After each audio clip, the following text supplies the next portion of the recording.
Coach mentioned that after you guys went down 2-0 at Clemson, there was a meeting between. Sorry, there's a meeting between players. And he didn't know what was said, but you guys had that really big boost after. Do you know what was said during that meeting that really sparked you guys? The huddle on the field? Yeah. Okay, yeah. No, we just talked about, I think, straight up things, like what we saw we could fix at the moment and how we need to fix it. Like I saw that our back line, we talked about how they were a little low, how we had our midfield right in our back line, we created space for the opponent. So we talked about fixing that and just getting back to our standard. Like we know that we can do better. So it was kind of more of that type of meeting, and I'm really happy, and the team is happy that it fixed it. Like it got a good result from it. We had some great subs coming on.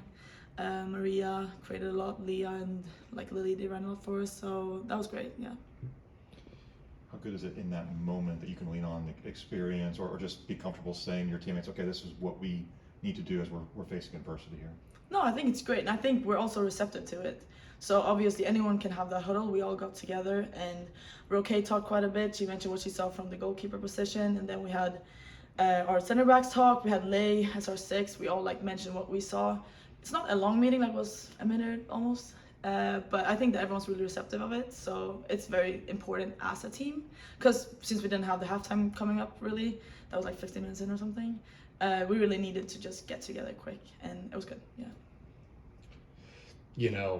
As a college soccer player, there's Thursday, Sunday turnarounds are nothing new. But for your first conference one of the year, to have to go all the way to Syracuse, and then for your troubles, to have to play Carolina on the back end, just mentally for both of those games, how do you have to lock in for something like that for what's going to be even a more taxing weekend than usual for that turnaround? Yeah, I love away games, honestly. So I think it's really fun. Like we behave like pros in this program, and they treat us like pros. So going on these trips are so fun. I get such a kick out of it. It's great to play teams on their home field, and like especially if we do well and we win. So I think like it takes a lot of planning from our side. So we need to fix our school, of course, because we're student athletes. But we need to get that in order. We need to get like our mentality in order and everything. But I think like going on the road like that, we get such great support from our staff. So it's not really different from being home. I think as a team we're great with it. You mentioned, liking the road trips. This is going to be a big weekend for you guys as well, and you won last week. How much did the win last week give you? How much momentum did it give you guys going into this weekend, finishing out with Carolina and Syracuse coming up? Yeah, I think it gave a lot. And honestly, this like coming back to Nils scoring 4 goals in a row, I think that was really a wake-up call for us, because we talked about the huddle and how that made us, like, we actually faced adversity there and we managed to come back.